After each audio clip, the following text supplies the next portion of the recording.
Hey, what's up, everybody? It is Monday, and it is time for the Hoops Betting Hour. I am the big man on campus. He's Donnie Rightside. We are presented by Pickswise and powered by Fanduel. We're back. We're better than ever. Another day, another dollar. It's Monday, and usually Mondays are reserved for maybe just a couple of games. Not today, the final day of the first weekend of March Madness. You always like it on Thursday, but now you're all of a sudden happy because, hey, Monday, you got a full slate of games. We'll break them all down for you and keep it going. We've done all 3 days, breaking down each game. We're breaking down day 4 as well. Donnie, how you doing? Doing good. Had a nice day gambling-wise on the show. I went 5-3 overall. Should have been better. And remember yesterday, Jeff, we talked about Florida.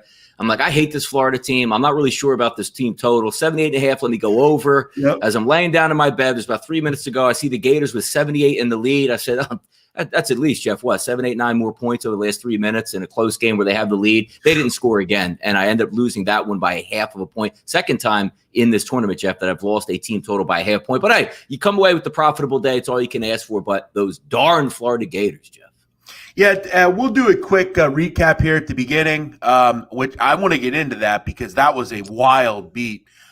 Thanks, everybody, for watching. Welcome in. Thanks for joining us.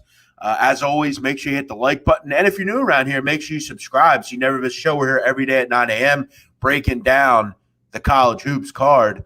Donnie, so all in all, it's been a fun weekend. A lot of games, a lot of wild games, crazy upsets.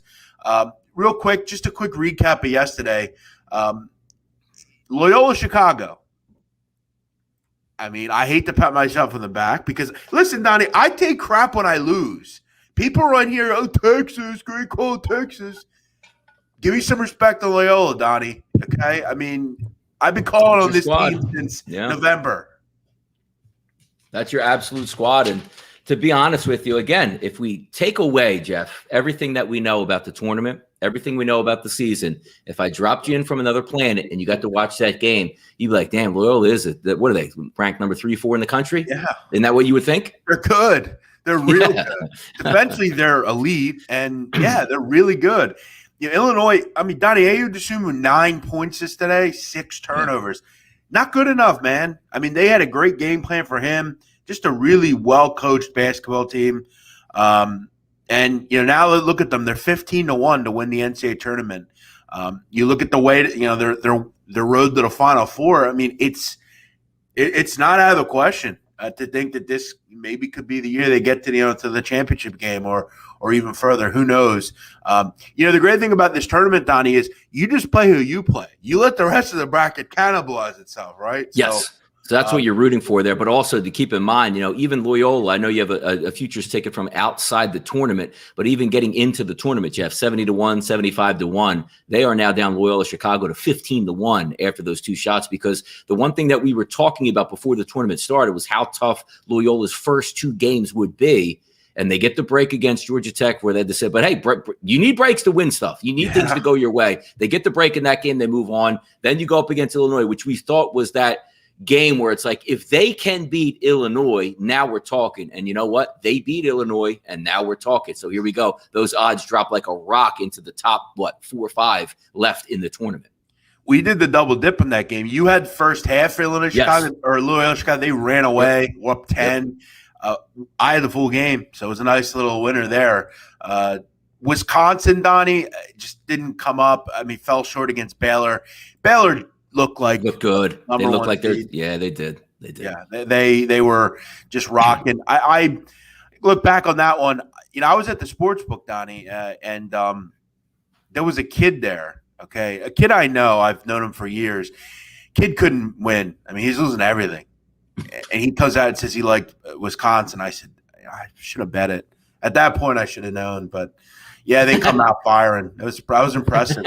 Baylor looked like the 1 seed. So, hey, here's a little piece of advice. When you're at that sports book and there's a kid there that can't win, he's betting first quarter overs and stuff, in NBA. It's just, those are the guys you want to, Yeah, because also the guys that aren't winning well, they tend to go like, let's just say you even had some solid picks that are losing. As you look at the card going later, what do they start doing? Trying to take like the public favorite teams, like this can't lose, as opposed to just staying the course with what you had for the rest of the day. You end up switching picks, you end up getting bombed out. Because I had one of my losses yesterday was Wisconsin, but then I put out a meme yesterday. I said, all right, Wisconsin doesn't cover, but damn, Baylor looked good for my futures bet. So it's an equal thing. And also Jeff and I talk a lot about compartmentalizing your games.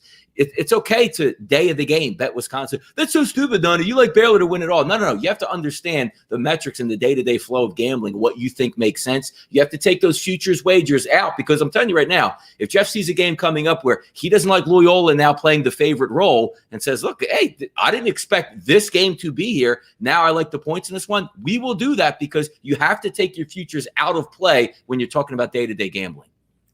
Amen. Syracuse, keep marching on. Yeah. And I know I said the other day, I kind of made the comment that Buddy Boeheim's a hate the face kind of guy. I don't know. I'm starting to like the guy a little bit. I mean, he's always had to live in the shadow of the father, his dad being Buddy or Jim Boeheim. It seems like a nice kid. It seems like he should be right in Hoosiers. Like that, he looks just like the kid that would be in that movie. And he's better than everyone else, always. It's kind of how it goes. Really nice win for Syracuse. It got a little weird late, but West Virginia just didn't seem to this year have it. I mean, they were just really kind of they needed the 3 in a lot of games. And Cuse, this is what they do, Donnie. Your boy, he's making you look stupid. I won yesterday, so he made me look smart yesterday on this. But I got to tell you, I do get a laugh at it. Like Buddy Boeheim, right? Playing for the dad, a little bit overshadowed by the name. I mean, dad didn't even give him Jimmy Boeheim, like the kid at his other son at Cornell. So now it's like, hey, man, was I not like first in line or dad didn't like me as much because the other guy got Jimmy? So it's funny to break it down. But if you bet against Syracuse, you watch the game, I watched the game. When you're pulling up from the logo and knocking them down, like I just if I didn't have Syracuse, the game wouldn't even go on my TV. I'm not watching this. Like these guys are pulling up from 40 feet and draining threes. What am I supposed to do here? Yeah, that's a good point by this guy John. Reminds me of Chris Mullen. He does kind of he's kind of getting that. He's not Jimmer Fredette. I mean, Jimmer Fredette was crazy talented at all year at BYU, but he's making one of these tournament ascensions that you see, and he has been. It's hard to defend the kid. I mean, it's just that simple. Some of the worst late game hijinks from a team you'll see. Texas Tech. I don't know what that was. for once, Donnie, Chris Beard was. He looked like a bad coach. I don't know what he was doing. He didn't seem like he had control of the team late. Didn't call timeouts. The late game execution was shockingly bad. Nice win for Arkansas. Yep. I think when you looked at that game, and I think we both kind of agreed, Donnie. Arkansas was just maybe slightly the better team. Talented. I'll tell you what. I had the over in the contest in this game. This game was irritating, man. I mean, final 3 minutes of the game, first half, nobody scored. It was 33-31 with 3 minutes to go, over 140. You're thinking, okay, we'll go into the half. It's 39-38 or something, and you're sitting really good.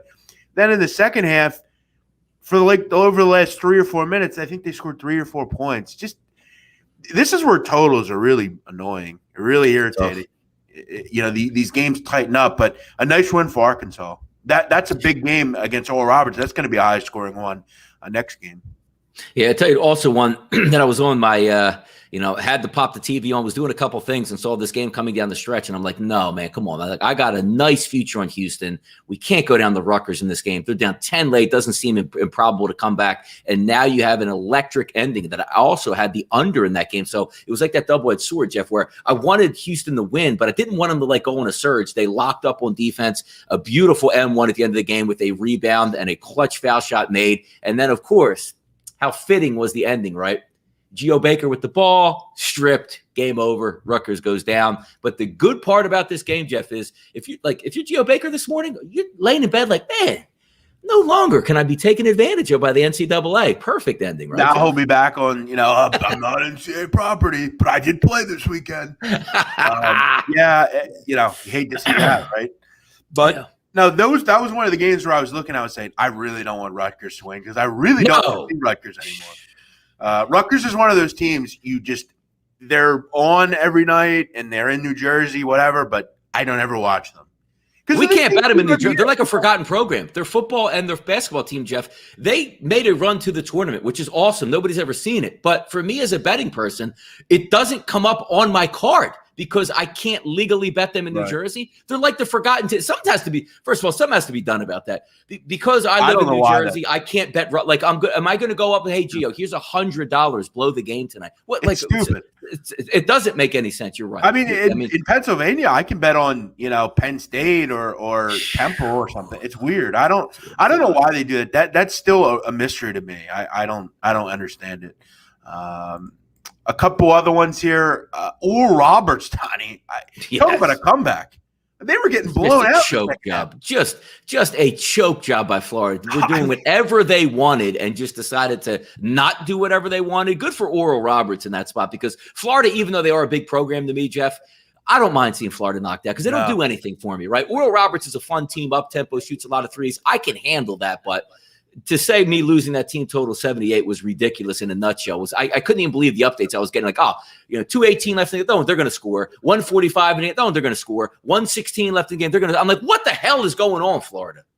By the way, speaking of Oral Roberts, I didn't know this about them, and good for them because I really like that team. O'Banner and Asus are elite. I think they had 28, 26. I mean, that's a double duo if I've seen any before. That was impressive. Yeah. Donnie, did you know Oral Roberts is like a really strict university? Did you ever hear about this? Oh, yeah, no, I knew it was a religious place, yes, but I'm not really like deep into it. No. Like you can't swear, you can't. No. Like it's like BYU almost. Like they have chaplains in the dorms and like they're really strict. But did you see that party they had at the school they were watching the game? No, So they had like. You know how like on the broadcast they'll go to like a gym where like students will be watching the game and they'll celebrate. Donnie, I'm not kidding. There were thousands of students in that gym, like thousands. Didn't look good for them, like from a coronavirus standpoint. Yeah, they were all over, jumping all over the place. But I just found that odd to be such a strict school, yet they leave that thing up to go. By the way, it's a funny point you bring up. I tweeted yesterday. I still get a kick, because I'm on a different wavelength here at this point. I mean, these kids, you're around them all the time. They're not wearing masks all the time, but they're tested every day. They're doing the best they can, and they're playing other teams, and you move on. But the coaches always it's every sport, though, Jeff. You put the mask on, but when you need to talk to somebody, you lower it. Hey, Jeff! And then you put it back on. It just really makes me laugh at this point when I'm saying, like, I understand it's for theater. It's a good look. But the fact that no coach wears a mask when you're supposed to in college basketball still gets me a little bit, makes me chuckle. Well, no, I've said it before. It's the thought of going, like, you go into that sports book. You have to have a mask on, which is cool, fine. Yeah, yep, exactly. As long as you sit down, you can take it off. Yeah. And there's like a magic wall between you sitting down and walking in. Yep. It's pretty. You're trying to avoid like the face-to-face talking to each other, and I get all that, but it is a funny concept. Like yesterday, I went to Chickies and Pete's in Mays Landing to watch the Wisconsin game, or at least a half. Took the wife and the kid out. We had some fun. It was a nice day, and like you sit down, and you're in like a separate compartment, but it's nice. But it's such a weird but if you get up, you have to put the mask on, and then when you sit back down, you can take it off. Hey, it is what it is, right? So weird. By the way, one of the most overrated restaurants in the history of restaurants. What? Chicky and Pete's. Get out of here. I love Applebee's. I love that type of food. That's my food. Yeah. Appetizers, the cheesesteak. The cheesesteaks aren't bad. I love the spicy pizza. I don't even go to Chickies and Pete's for the crabs. I've never had crabs at Chickies and Pete's. I always go for the appetizer type stuff. Crab fries, delicious, the best, man. For anyone that doesn't know, this is a restaurant located in our area, Philadelphia area, South Jersey. Even we have it out here. Yeah. They basically serve like that chain bar food. It's bar food, but it's way better than any. Are you serious? You said you like their cheese? What?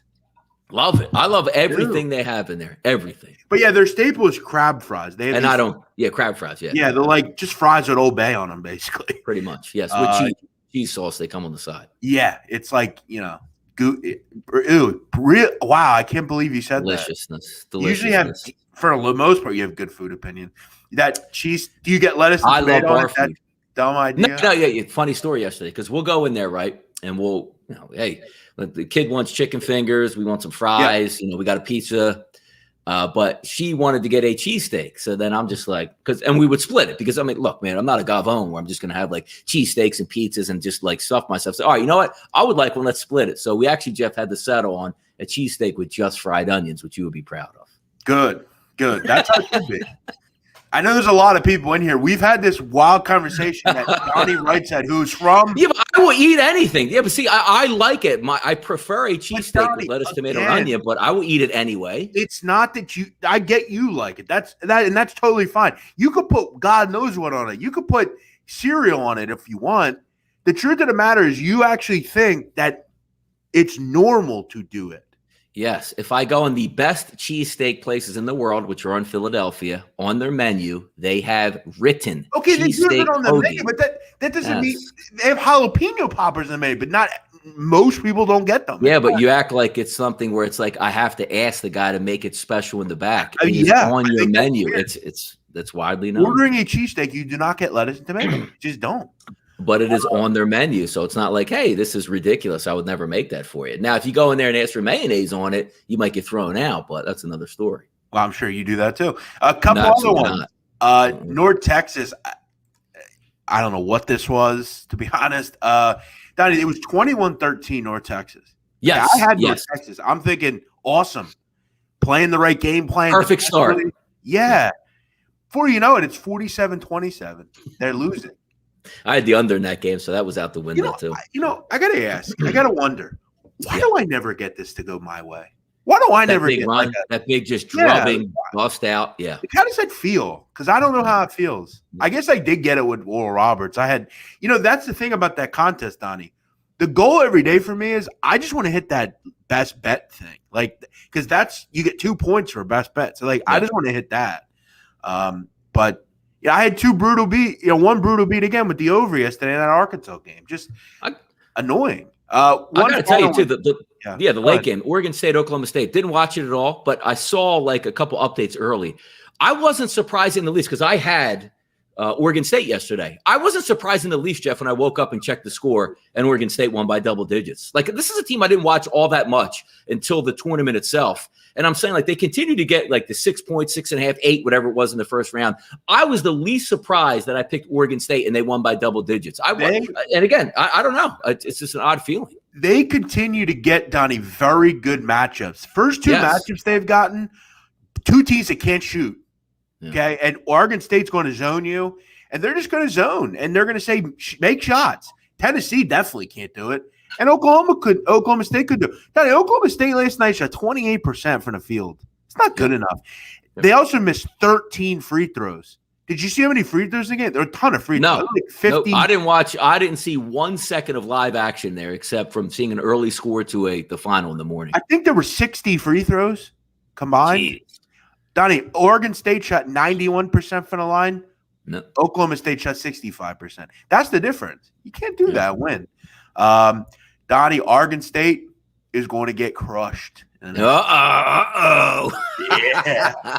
You're playing now you're playing the big dog here, right? So you used to saying hey, usually I'm getting a couple points or I got to slay the dragon. Now Loyola, Jeff, turns into the dragon that you got to slay. It's an interesting. Now I cannot say this on the air because I have to be buttoned up here. Yes. But as the great Leonardo DiCaprio said in Wolf of Wall Street, he said, "I'm not leaving." Remember he said that? Yep. You know what I'm going to say? I'm not blanking hedging. Yeah. I'm riding it out. You should ride it out. It's the only way to do it, man. What are you going to do? Unless, Jeff, you get to the final and it's all right, you know what? Let me put something in my pocket for my hard-earned work here. So yes. Okay, let's get into the games. We've got all of our games here. Thank you for watching. Thank you for listening. If you enjoy the show, make sure you hit the like button. And make sure you subscribe. Look at the subs getting up there, man. Yeah. Yeah, when we came to this channel, there wasn't a ton of video content. Our goal was to grow the subscriber base, hopefully create some other shows down the road. And, look, we've done that. We have a show that people are enjoying, and the subs are going up. So make sure you hit the subscribe button. Thank you for doing that. If you have a comment or question, you're welcome to answer. Donnie, let's get into the games. Yeah, let's. But before we do that, Jeff, we do have the pick contest, and Jeff was talking about hitting his locks. I'm looking at it right now. How about the lock record for Big Man on Campus? If you can win 3 out of every 4 locks in your life, I think you'd be doing pretty well. Jeff, overall 3 and 4. But you'd say, hey, what's going on here? Let's update this, Jeff. John Rothstein, Mr. National College Basketball Guy. I have all these ins and outs. I get stuff behind the scenes nobody gets. Well, he's 3 and 9, so maybe that information not working out too well. Rashard Phillips, even on the tournament, 6 and 6. Jeff, as we said, 3 and 4. Megan making money, Jeff, 7 and 5 overall in first place here with the record. What am I lock-wise? That's the one I want. That's the one I want. Rashard Phillips is 3 and 1 on locks. You're 3 and 1 on locks. Megan is 2 and 2 on locks. Bets by Bob, 2 and 2 on locks. Matt Marquardt, 0 and 4 on locks. Yikes. Lightning Locks, who should have this wrapped up with that name, he's 1 and 3 on locks. Hammer Bets, 1 and 3 on locks. Jackson Frank, 1 and 3 on locks. And I believe the postman here is also 1 and 3 on locks. So well, listen, Donnie, this is a big day, okay? 3 games today. This is a big day, okay? If I can have a good day today, I might be in the lead. So, all right. So, yeah, check out the contest. You can follow along with me and other people. Again, for me, we kind of give our games out here, so at least most of our opinions. So, all right, let's get into it, Donnie. We got a noon Oregon, Iowa. What do you got? Let's set it up here at 12:10 p.m. tip, which is so great on a Monday, right? This is supposed to be a weekend type. Now, I do preface this by saying before we get into the games, Jeff and I talked before the show. This is awesome today. You know what's not awesome, Jeff? Tell them what's not awesome coming down the road for us. Oh, the fact that we don't have games till Saturday. Yeah, what are we doing here? Like, what are we doing? Like, Jeff, we don't even travel. It's not like saying, hey, we got to get the boys from UCLA, from San Diego to East Rutherford. What are we doing with this? This is where I think this bubble thing kind of sucks. I mean, yeah, what? So you're telling me, so if you're Loyola Chicago, you can't like go out and, I don't know if they have like, I'm sure I would hope they have like specialized like little things. They probably have their own floor where they have their gaming room. Yeah, that's it. Yeah. But they ain't having fun. No. Yeah, really brutal. All right, let's get into the games, but I can't. They're starting up back up Saturday, which is ridiculous. And again, from the conference tournament perspective, like Loyola, Jeff, just dusting Georgia Tech, dusting Illinois. You know what they want to do? They want to play tomorrow, Jeff. They want to play Wednesday. They want to play Thursday. You don't want to play Saturday. Anyway, let's get into it here. 8:23, 8:24, noon tip-off here. Actually, 12:10 Eastern to be exact. Oregon and Iowa.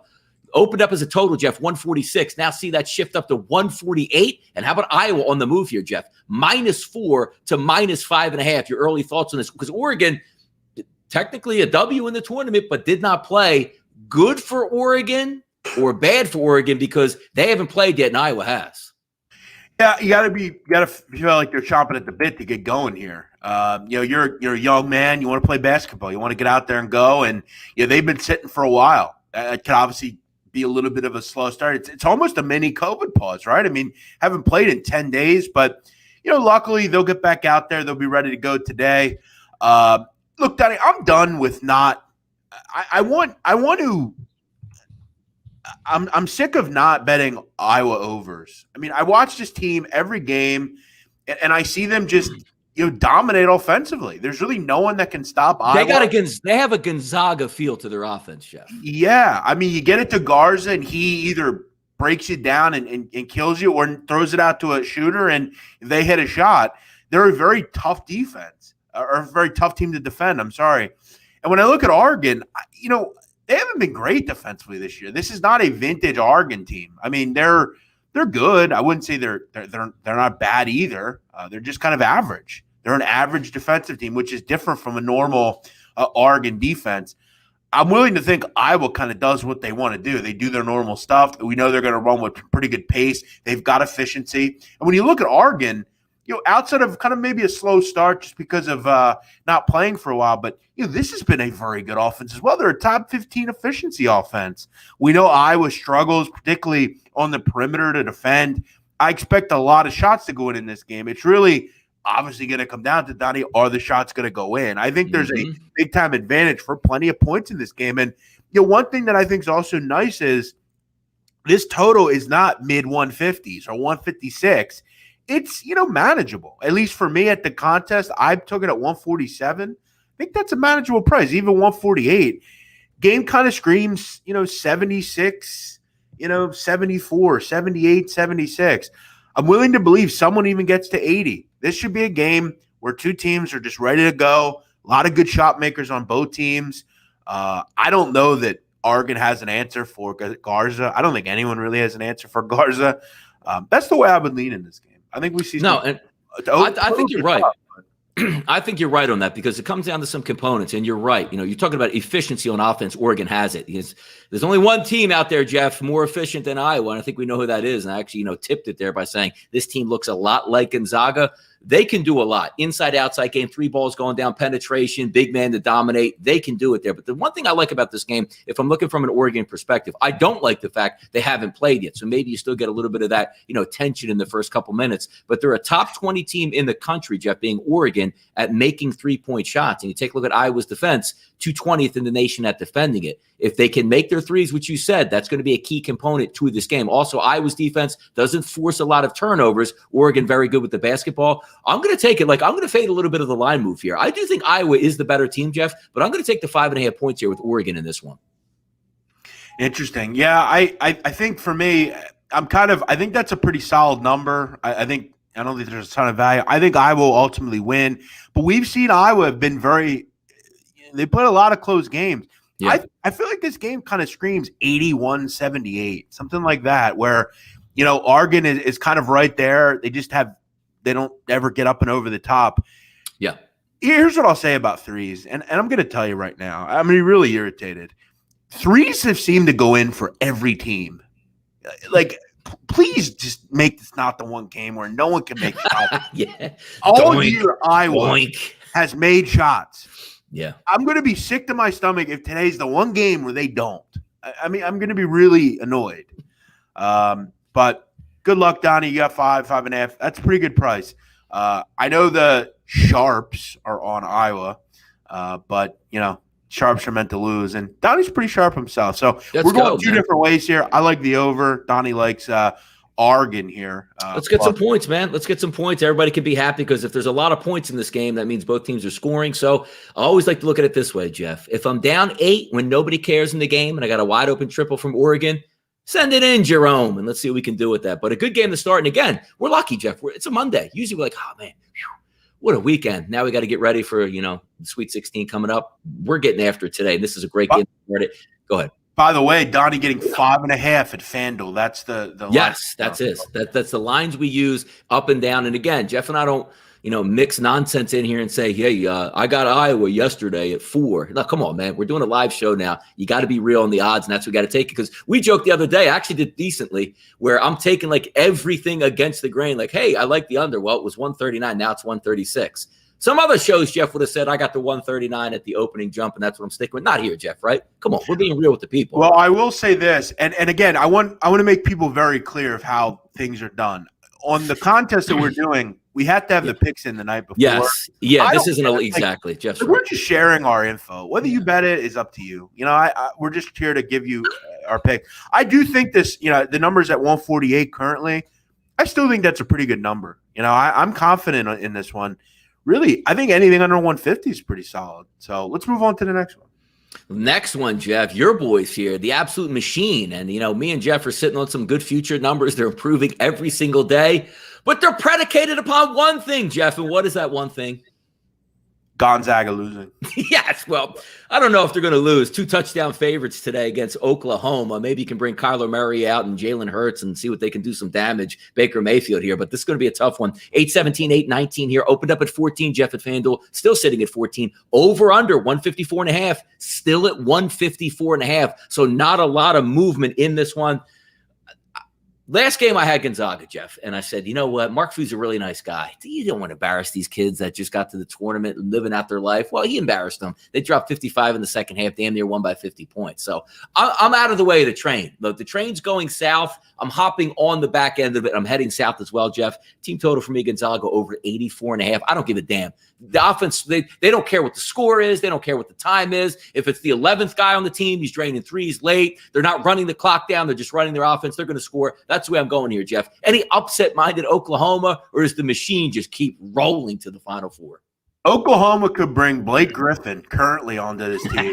Yeah. They still wouldn't win. Yeah.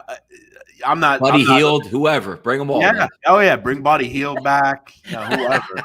I don't see it here. I think Gonzaga is a machine right now. Man. If you want to step in front of them, go ahead. I don't really want to do it. Weirdly enough, this was 14.5 last night. It's been, it's down to 14, which is weird. I guess people are just taking the points and pray, as they say. But no De'Vion Harmon here today, which that's going to be a big loss. You want to have all the kids available when you're taking on Gonzaga. They don't have everyone available. Manic is going to get tossed around against Timmy. That's going to be a rough matchup. And I think Courtois, if he comes in, Timmy's just too quick and agile for him. This is a tough game. I don't think Oklahoma has any shot. I'm not betting it personally. It's not on my card, or I'm not really going to wager on it.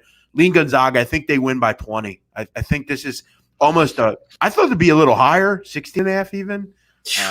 I think Gonzaga is a falling knife, and I don't want to catch it. They'll go a little bigger, Oklahoma, but you're also going to, Donnie, lose. When you lose Harmon, you lose the best defender likely, and Jalen Suggs going to run and do damage. Kispert, those guys. I think your play is the right one as well. I think. Did they make every open shot? This is just my appearance. Like when they kick it around, make the extra pass. Every time they have a wide open, it's always in. It doesn't even matter who's shooting it. It's outrageous to watch, which is why you see an offensive efficiency of 126. Like some people, Jeff, I'll let you explain it to them. When you see a Ken Palm number where your efficiency, what does it actually mean to be a 126, Jeff? Tell the people that. Yeah, it's not good. I mean, when you're a team in the Big 12, you're just better than most teams in America. You're kind of in a top 50 grouping. I mean, they're 126. That's bad. Like Gonzaga has a 126 offensive efficiency.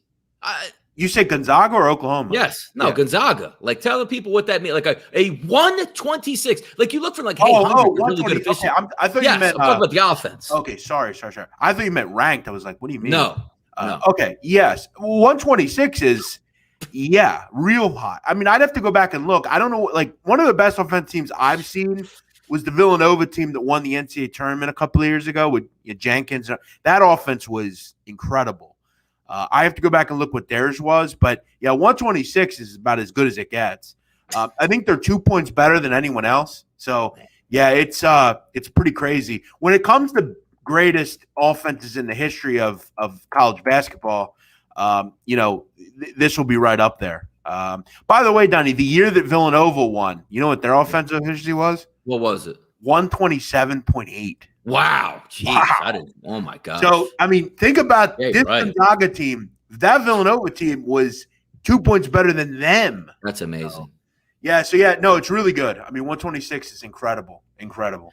And by the way, also keep in mind, you're talking about a Gonzaga team, Jeff, that's a top 30 team at shooting three-pointers, which means making them at 37%. Oklahoma's defense, 269 in the country at defending that. So they're going to, what I was just talking about, those wide open looks, they're coming in this game, and they're going to be, it's just a matter of them making it or not for my team. And you worry about, is it today? I remember there was a game for Oklahoma this year against Xavier where Xavier was like 16 for 28 from three because you couldn't miss, and everyone was wide open.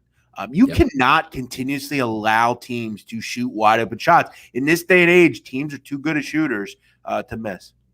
All right, let's keep moving down the list here. Abilene Christian shocking the world with Texas, knocking them off. But the more interesting part of that wasn't like, hey, man, Abilene was 52% from three, 98% from the free throw line, and overall, 61% from the field. If you just took a snapshot of their actual, game charts and their statistics, it's a miracle they even competed. Forget about winning. It's a miracle that they were within 20 points of that game. Just one of those oddities. But they're going to come back today and get UCLA. UCLA favored by 5 here at Fanduel, and over-under that hasn't moved either, Jeff. Opened up at 133 and still sits at 133.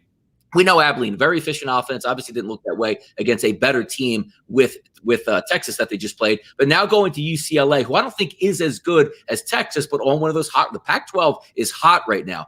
I'm going to take a flyer on this one, a little bit of a bounce back on Abilene Christian. I took them as a full game team total in the previous game, which I'm surprised they won, and we're only in the 50s.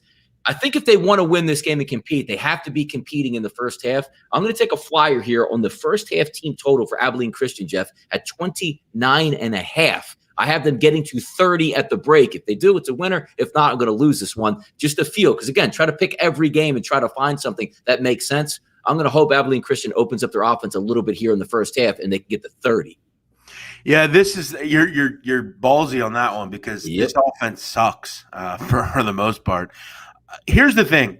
They beat Texas because Texas played probably the worst game you'll see a team play. They couldn't make any shots, turn a ball over at an alarming rate, just weren't playing well and aren't playing well and didn't play well ultimately. I don't have much in this game either. This is the one game where I really have no opinion. I lean UCLA. I think they're just playing really well. Juzang, I think, is a kind of a matchup problem. I don't know that Abilene Christian defensively can stop UCLA with just the way they defend. A big front line for UCLA, a lengthy, athletic front line. This is just kind of where I feel like these teams go away. We saw it with Wisconsin. Maybe beat a team they shouldn't have beat. That they weren't as athletic against, and now they play another one. Mick Cronin is coaching his ass off right now. He's been terrific. Defensively, I think they're always solid. And I like Tiger Campbell a lot, the point guard for UCLA. Juzang has been really good. I thought he was injured, and clearly he isn't. Also, when you look at Donnie Abilene's front court, I just really don't know if they can match up with the UCLA. Even without Jalen Hill, Cody Riley and some of those guys, Colton Cole, I think is his name. He's not – he's big, but he's just big. That's about it. I think it's where Abilene Christian goes away. If Joe Golden can win this game, a salute. Good for you. I don't think they do, though. I think this number is probably a little low. I lean UCLA.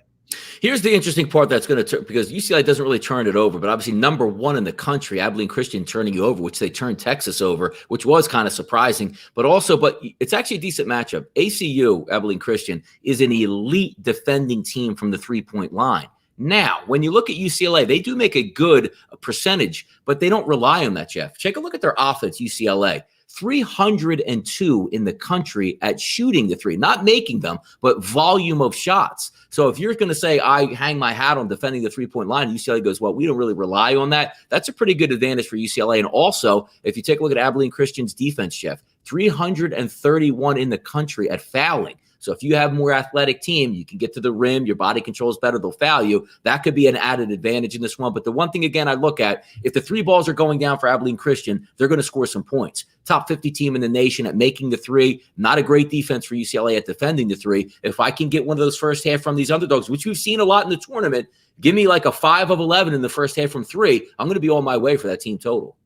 Yeah, I think the pace would be a little bit better here. I mean, I felt like if you watch that game against Texas, Abilene was just seemingly in the right spot always. I mean, they were jumping lanes and passing lanes and just – I don't think the turnovers – they were just good turnovers. They found ways to get their hands on the ball. But, this is a rough one just from a standpoint of – I probably won't watch this. I think it's in the middle of the day. So, Didn't anticipate that game, Jeff, right? We didn't anticipate that matchup. No, we don't. It's 5:25, so yeah, I'll be out working out and stuff, so I'll kind of make sure I avoid this one. But they should have put this one at 250. That would have been the better option. Ohio Creighton, Jeff. Now, obviously, the Bobcats, big winner coming up. Advancing in the tournament, shocking at Virginia. But was it really shocking? Because all the writing was on the wall. Like, I didn't look at it the right way. Like, hey, I just thought, UVA would just go in there and say we're the better team and shut it down. Well, obviously that shutdown where they couldn't practice really came up small for them. But Ohio moves on here going up against Creighton. I don't think Creighton gets a lot of, when you think about Creighton, Jeff, it's offense, it's shooting threes and making them, but they're actually a pretty good defensive team. So I'm going to go with a fade in this game. Typically, I'd look at this and say Ohio, I like their tempo. I think Creighton can make some shots. I think this over-under to me, Jeff, is a little bit high, sitting at 149 at Fanduel and Creighton favored at -5.5. I'm going to take the sides out of it. I'm going to go with the 149 and go with an under in this game. So when you factor it in, Jeff, it takes 80 to 70 to get you beat. I don't know if one team can get into the 80s in this game with a tournament. So I'm going to go with the under 149. What are you thinking here? Yeah, if you can figure out Creighton, I'd like to hear from you. I don't really know how to figure them out. I kind of told myself, Donnie, whoever they were going to play next after Santa Barbara, I was just going to automatically bet that team, whether it was Virginia or Ohio. Yeah. Creighton just doesn't seem to have it to me. I feel like all year we've been waiting for them to kind of do what they do, and they haven't done it. They're just kind of – I thought they were lucky to get a win there. You kind of a pretty weak foul call late in that game. I don't – there's nothing about Creighton I really like. I think outside of Zagorowski, there's nothing real impressive about them. They just have a lot of guys. Ohio has maybe the best player on the court. Preston's been terrific. Offensively, they're great. Weirdly enough, Danny, we're seeing these teams like Oral Roberts in Ohio playing some defense. Ohio all year just couldn't stop anybody at the rim. And, all of a sudden, whether it's Dwight Wilson or Vanderpees or Preston, they're getting stops. And, Creighton they're inconsistent. They don't do a whole lot for me. One game, Danny, they'll score 87. And then the next game, they'll score 52-50. Yeah, exactly. Like, it's weird. Like, they're a weird team. I'm going to lean on Ohio. I think the magic is there. It seems like a few too many points to me. Creighton is a good team. They don't do a whole lot for me. And I don't think they should be 5.5, 6-point favorites here. I think Ohio has a shot to win the game. I'll lean on them here.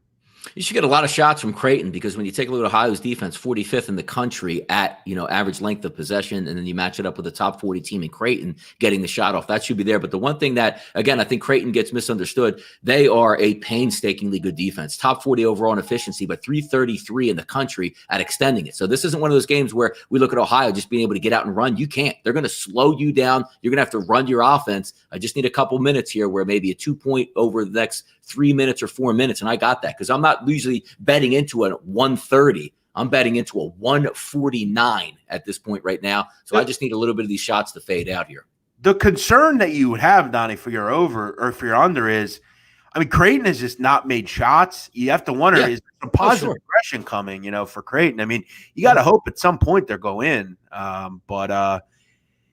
There's some tough teams on these cards as far as, Creighton, they just don't do it for me. All right, I'm going to tell you one team that does it for me so far, holding my biggest ticket in hand, getting a nice win over St. Bonaventure. Now, this is the game like Jeff has with his Loyola ticket. You got to get over the mountain. That's knocking off a 1 seed in your game, too. And I got to say, man, LSU is in prime position to knock off Michigan if they continue to play the way they played for the past 4 to 5 games. The talent is there, Jeff, from every single position. You want guard play, you got it. You want elite shot making, you got it. You want athletic bigs who can do a lot down low, you got it. But sometimes they just don't have their heads in the game. Hopefully now it's March Madness. They will, going up against a good Michigan team, a little bit injured of a Michigan team, setting the line here, Jeff. 825, 826 on the rotation with LSU and Michigan opened up at 149, now down to 147.5. Line opened at 5, still sits at 5 at this point. I'm taking LSU. It's one of those where I bet, Wisconsin yesterday, I thought they might have been in a good spot to maybe get the cover, but still Baylor move on. I got to put my money where my mouth is here. I think LSU is a dangerous team, and I will take the 5 in this one full game here. What are you looking at? Since we started this show, Donnie, we have been beating the drum for LSU. LSU. I think both of us thought, and we recommended on some of the preview shows, LSU to make the Final Four at 12, 18, 16-1 was a good bet. Michigan is vulnerable right now. And I'm going to tell you right now, I thought for Michigan, they got a good primer to LSU against Texas Southern. Texas Southern's a really similar team. They play similar. LSU's kind of that isolation, attack-minded basketball team. And I thought Texas Southern played pretty well. They just didn't have the type of athletes that, Michigan had. And LSU does. Watford, Days, Smart, Cam Thomas, Javonte Smart. This team is really good, and they get whatever they want, as we've kind of talked about on these shows. I think there's some matchup problems for Michigan. I don't really know who can guard Watford. Days is a maniac on the boards. And one thing I've seen from Dickinson recently, he has had issues staying on the floor, Donnie, with fouls. He's a young kid. We got to remember, he's a freshman. He's 18, 19 years old. Yeah. If he goes off the court in this game, I really am concerned for Michigan. I look at right now, a guy like Livers would help in this kind of game, just with his defense and his overall ability to make shots. I think Michigan has become a little stagnant, if you will, without Livers. I said before I thought this was a game that Michigan would lose. And I'm going to continue to say it. I think LSU wins. I'll take them on the money line. I think it's a good play. I just, when I look at LSU, I think defensively as well, they're starting to defend. And when you get a team that's already good offensively and they start to play just a little modicum of defense, Michigan has some matchups they can exploit here. But I think all in all, LSU is a dangerous team. And with, if Michigan kind of out of your way, you can kind of dictate what goes on. Maybe we see and no Texas. I think LSU Alabama is going to happen at some point, and it could be to go to the Final Four. So, yeah, I'm going to lean on LSU here. I think they take care of business.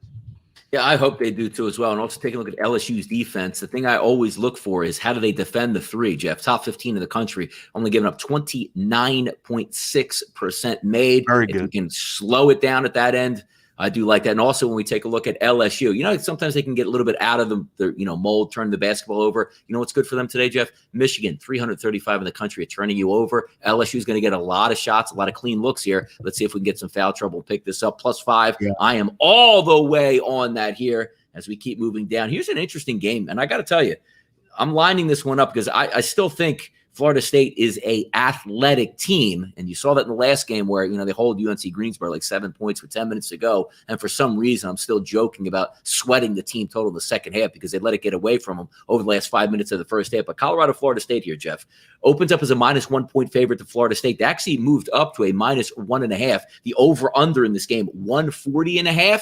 I'll let you start on this game. Colorado and Florida State. Pac-12 has been great here. ACC has not been. Let's see what happens. Yeah, so the contest, Donnie, this is my best bet.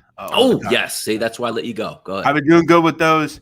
I took Colorado here. Plus, I think +1 or +1.5. I think they're going to win. Right now. Yeah, I think they're going to win. Donnie, there's two things about this game that worry me if I'm looking at Florida State. I think, and maybe you feel this way, a lot of people don't seemingly like fading Florida State because they're big and they're strong and they're deep. But, Donnie, if there's any team that I think can match up with Florida State, it's Colorado. Colorado is big as well. I mean, 99th in height in America. They're a big, hulking, physical team in their own right. And, when you look at Florida State, I've kind of been on this beat all year. They struggle because they do not have a point guard, right? They don't have someone that they can say, okay, you're our de facto point guard. No matter, even if we don't really love you as a point guard, you're competent. Yeah, put Lofton of St. Bonaventure on that team, right? Oh, yeah. Boom. Or any point guard. They're probably the favorite to win it all. They're Gonzaga probably. But they don't, for whatever reason, Leonard Hamilton just says, you know what, we'll wing it when it comes to a point guard. There's a major difference, Donnie. Colorado is one of the best point guards in America. It's just that simple. McKinley Wright is phenomenal. They have the bigs, I think, to rebound with Florida. Florida State's actually not a good rebounding team. There are some real issues I think Florida State's going to have in this game. I think it's at certain points, Tad Boyle, I think, is just going to outcoach Leonard Hamilton here. And we've seen that in games where just because Leonard Hamilton has deep teams and whatever, that's fine and all. But when it really comes down to it, I think the difference in this game is McKinley Wright. I'll keep bagging on the kid. I think he is terrific. I really like what he can do. Colorado's an efficient team. They're shooting the ball at a real high level right now. They really don't do a lot of things bad offensively. They're really good on really every end. And defensively, I think they're going to pose some sort of problem. We know Florida State wants to shoot threes. They want to kind of extend the game and use their length. But, this is a pretty solid Colorado defense in their own right, and they can bang down low with the bigs. I'm going to lean on Colorado here to get the job done. I'm going to ride the hot hand. I like what I'm seeing out of, Jabari Walker and Batty and Horn, and they're just a strong team, physical. I lean with them here. I'm going to take Colorado to get the job done. Monday morning, over 250 people watching live in the chat box. Thank you guys for the thumbs up, 49. We'd like to get a little bit more of those. But also, I got to say, Jeff, sometimes we like to draw our line in the sand.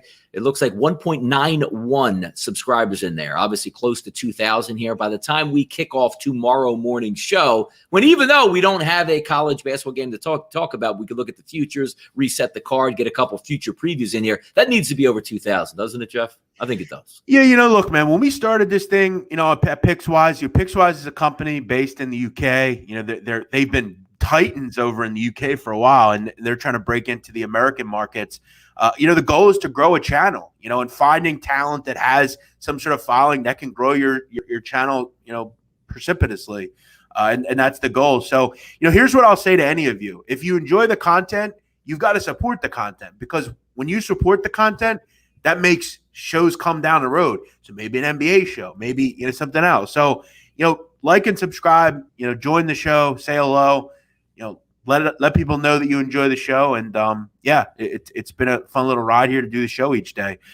So thank you for supporting all of you. Jeff, the goal of the show also is give that information. Why? Not just because you could tell your friends, your family, your dad, your mom, your girlfriend, or whoever. It's because you want to win some money on this. You know where a good place to win some money is? Right at the Fanduel Sportsbook. Clean, quick, processing right there. The one thing I do love about it, and I have to say this, if you're in a state with Fanduel, and I'm pretty sure, like, even if you're not in the state where you can gamble, maybe you can still log into Fanduel, because I'm in New Jersey, so I don't travel around to other states that aren't there.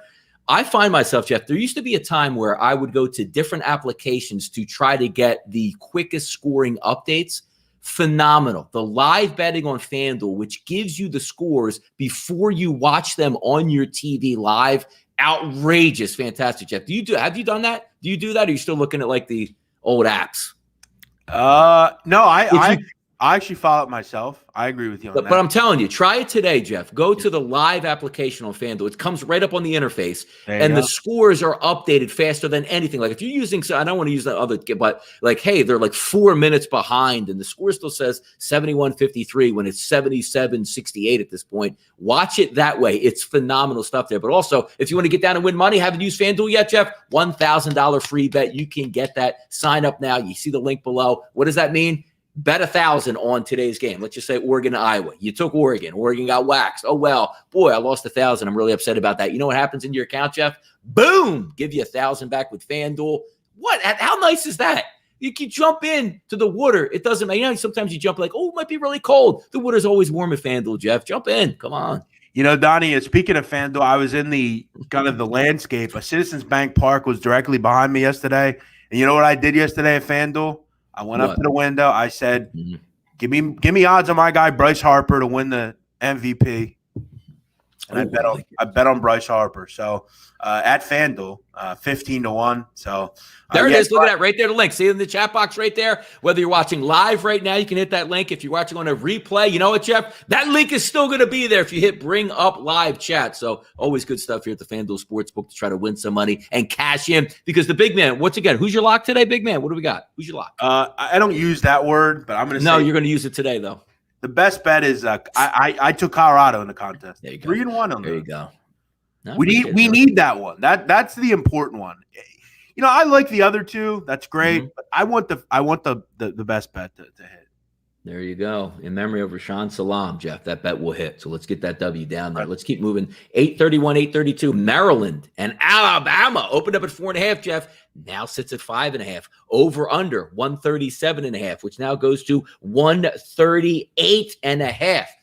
I'm going to dip into a team total in this game, Jeff. And you know where I'm going. I don't have to explain it. Like, there's team total out here at 72 for Alabama. I understand Maryland plays good defense. They want to slow it down. Sooner or later, Jeff, Alabama's going to impose their will. And yes, they're not going to go like 2 for 12 from 3-point. I mean, they can, but I don't think they're going to do that in the first half. I think Alabama gets up early here. I think Alabama wins this game, and I'm taking the team total over 72 in this game. For a prime reason, I will explain in just a few moments, but I want your thoughts first on this game here.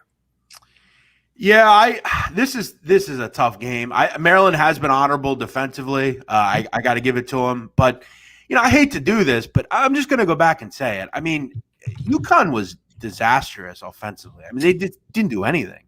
You're not going to get the same reprieve against Alabama. They just come at you. I'm not betting this game. If I had to, though, I would lean on Alabama. I actually like your play a lot. I'll just bank on the fact that they get to 75. I mean, Alabama scored 68 points the other night in a stone-cold rock fight, barely scored 1 point per possession, and still got the 68. So, and they missed a lot of bunny layups. So I'm going to agree with you on this one. I think you have the right call here. I'm not going to complicate it. I'm not going to kind of screw it up. I'm going to just agree with you. I actually, yesterday, Donnie, another future I took out, I thought 16-1 on Alabama was a little high, especially with this bracket they're in. Yes, they're probably the best team in this bracket, according to me right now. So I thought that was a pretty good play. But yeah, I'm gonna go with. I'm gonna agree with you here. I think they get to 75. This screams like 75-61 to me. I'll lean on Bama. I'll lean on their team total. I agree with you on this one. Yep. And they say, Donnie, look, Maryland's got a really good defense. They slow you down on defense. They're 27th in efficiency on defense. Average length of position is 337. Alabama tries to counter that. What? As the number 2 team in the country at average length possession on offense at only 14 seconds. That means you're getting out at running. They're shooting the first 3 that's available. Now, here's why I like the 72, because most people say, why would you go into a game, Donnie, with a defense that's a top, roughly 30 in the country efficiency and take a team total over? Here's the factor that I like in this game. What does Alabama love to do? Get out and run, but kick it to the wide open 3. If we take a look at Alabama on offense, Jeff, 47% of their shots come from 3-point range, which is important in this game. Number 2, look at Maryland's defense and what they allow from 3-point range. Not actually percentages, but the volume of shots.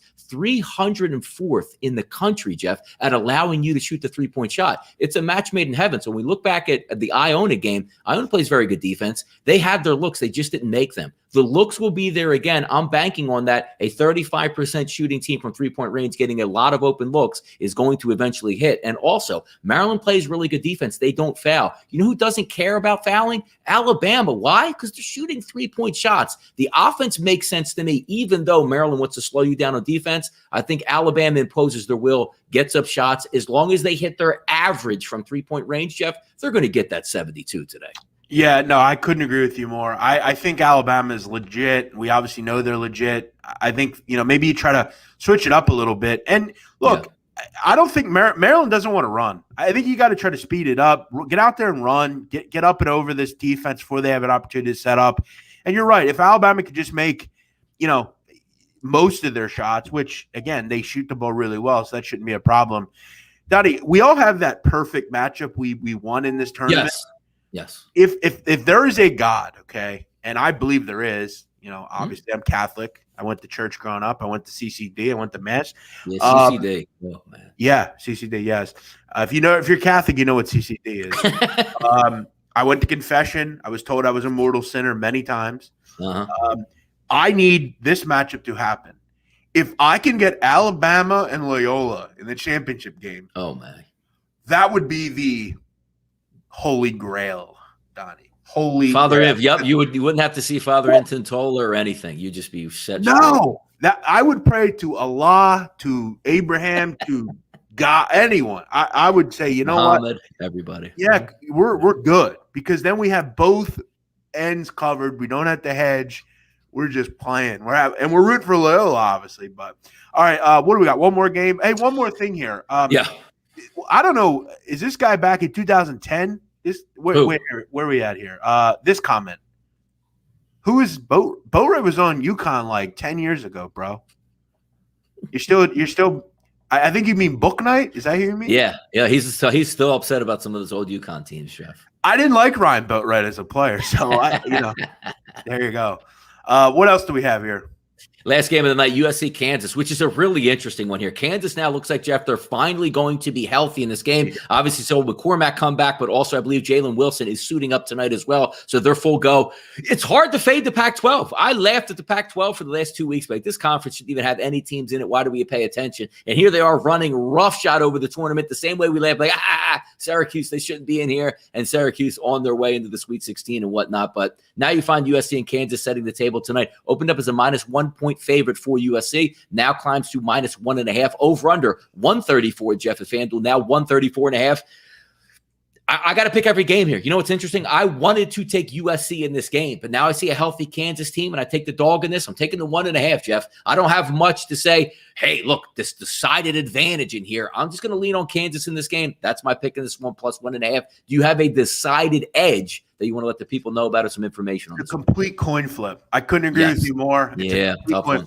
Now, here's your problem with Wilson, okay? But it might not end up being a problem.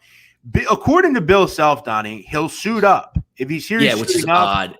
It's an odd thing to say. I anticipate him getting in the game. I don't know how much he'll play. He's going to be rusty. He's going to be fatigued. He's going to play far less than 100%, but he can rebound and do some things. He said this also, Donnie. He may play 3 minutes. He may play 10. He may play 15. Why is he rusty and fatigued, though? Give me the background on this. Like, he's had COVID. He hasn't practiced or played, so he could be out of shape a little bit. But, Donnie, here's where it doesn't matter. McCormick was as well, and he played 25 minutes and was the leading scorer. That's what I mean. So that's what I don't understand. I think he'll play, and I think he'll give them something. I think Kansas is the slightly better team. I'll go with the fact that I trust their guard play. I like Agbaji a lot. I like what they can do in the perimeter a little bit. And I think they have the bigs to match what Mobley and those kids are going to do down low. I agree with you. It's a very tough game. It'll be a good game to watch as a neutral. Sit back and just enjoy the last game of the night. I agree. I take I'm going to just – if I like Kansas, Donnie, I'm going to say screw the 1.5. I'll just take the money line here. At least I don't have to lay juice at that point. So, yeah, I think Kansas wins. I think they move on, and that sets up a rematch down the road maybe with Gonzaga, who they've already lost to once this year. Yeah, good card today on a Monday. We are happy about that. I also see, Jeff, some odds popping up here on Fanduel for next Saturday's games, which, again, we will start that kickoff tomorrow to try to get an update. Because once today's games are done, we'll know the full slate for next Saturday and Sunday to sort of try to reassess our values on some futures we think make sense. Take a look at the brackets that we have, who has a chance of advancing. And we have a couple days to decompress here. Not sure if we're going to do a show, Jeff, each and every day this week, because Tuesday, Wednesday, Thursday, and Friday will be the same exact show. But, hey, it is what it is, right? Yeah, I guess we'll have to check in with the powers that be on that. We'll see how it goes. Donnie, really quick before we go, sure. I try to be generous on these shows. I try to always answer questions. There is some CBI today. I know people will be in my DMs about that. I'll give you just a quick primer here. Stetson, Bowling Green, a complete toss-up talent. Bowling Green is way more talented with Turner and Plowden and those guys from the MAC, but don't sleep on Stetson. Diarra is a very good player. Donnie Jones's team has good guard play. I get a weird feeling just defensively they're in that game late. 9 seems a little too much. Bowling Green has not played particularly well late in the season. Coastal Carolina and Bryant. Coastal making the trip up to Smithfield to take on the mighty Bryant Bulldogs. Problem that Bryant's going to have here, Coastal's going to play a zone defense just like a Wagner did. That gave Bryant some problems in the regular season, and Coastal won't have any trouble because that's what they do in the conference of the Sun Belt is zone you. So this should be a tactical, interesting game. I think Bryant will make a lot of sense to bettors just because Bryant's made a lot of money for them. But don't sleep on Cliff Ellis. There's a reason they're a favorite on the road. They're a slightly better team, and it's really going to come down to whether Bryant can make shots. Longwood and Pepperdine, long trip for Longwood, Donnie. They're heading out to the West Coast to take on the mighty boys from the Florida to California, sure. No, Longwood is in, I believe, North Carolina. Either way, it's a long trip. You might be right. Yeah, you might be right. Yeah, it's a long trip, and they must want to play in this tournament because they're traveling out there. But then again, it's actually Virginia. Who's the team I'm thinking about in Florida? Why would I think Longwood? Donnie, let me rephrase.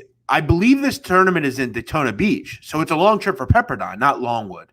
Pepperdine's making the trip from the West Coast, so they want to play in this game. This game is in Daytona Beach. It is a bubble atmosphere at the CBI. So Pepperdine really wants to win here. I think they do. I think they probably win by margin. They have better players. Kessler Edwards, Colby Ross. I think they kind of beat up Longwood defensively. So I lean Pepperdine there. Bellarmine Army. If I had to play a CBI game, I'd lean on Bellarmine. Really compact defense. I think Army has some struggle against it, and I don't think they can stop Bellarmine. Bellarmine's cutting and action is just terrific. Their offense is fun to watch. And, Donnie, what's one thing about Bellarmine that we have to point out? They weren't able to compete in the NCAA tournament. Even if they'd have won the Atlantic Sun, they would not have been able to play in the NCAA tournament. This is a huge game for this program. This is a huge game for this team. You want to get some hardware. And if you can get some hardware in your first year in Division I, it's huge. I think you see a big-time effort today from the Bellarmine Knights, and I think they win. They've been good to bettors. Lean on Bellarmine. There you go. So we got the complete card today, a full smorgasbord of basketball on a Monday. Right here on the Hoops Betting Hour with Jeff Nadu, powered by Pickswise and presented by the Fanduel Sportsbook. Free $1,000 bet. You want it, click below. You want to hit that subscribe button, click below. You want to turn your notification bells on, Jeff? You better click below. If you can't stand Jeff, if you can't stand me, you can hit that thumbs down. But if you really like us, hit that thumbs up. Engagement is what moves the needle on YouTube. And you guys have been very engaging with us, and we really appreciate that. Yeah, we do. And a great word, Donnie, smorgasbord. Yeah, that's today. We have some of the Amish out, not where I live, but the Amish live not far from me. They love their smorgasbords. The moon pies, everything, man. You know me. I've been taking pictures of them. We're big fan. At least two times a year I'm in that Amish country. So yeah, Donnie, as I said, Donnie comes up. You'll be coming up this year because we're definitely. I will be there multiple times. Yes, I will. We're going to have the Christmas party this year. We're not going to have COVID. Yep. No masks. We're rocking wood. Yeah. Hey, when's your second shot, by the way? You're getting that, aren't you? April the 2nd, which you know what? I'm glad you brought that up real quick. I'm worried about that, Jeff, because I got it on a Friday on purpose because I have so much to do during the week that if I get sick, it's that's the Final Four weekend where I get it on a Friday. I hope I'm good for Saturday, man. I do. You know, Donnie, I got to tell you, I'm a tactician. I really tactician this whole thing. I got the first shot the day of the tournament starting. I'm not getting the second shot until April 8th. And I made sure I did it like a Tuesday or Wednesday where I know I don't, it's not a weekend or anything. And by the weekend, I'll hopefully be good if I were to have any issues with it. So, I positioned it pretty well, just being honest. Yep. All right. Thanks for listening, everybody. Thanks for joining us here. Thanks, everyone, for checking out the show. We really appreciate it. It's not easy to get almost 300 people in a show where, we've built it on our own. So thanks for watching. We'll see you tomorrow, same time, same place, 9 a.m. Eastern on the Hoops Betting Hour. He's Donnie Rightside. I'm the big man on campus. See you tomorrow.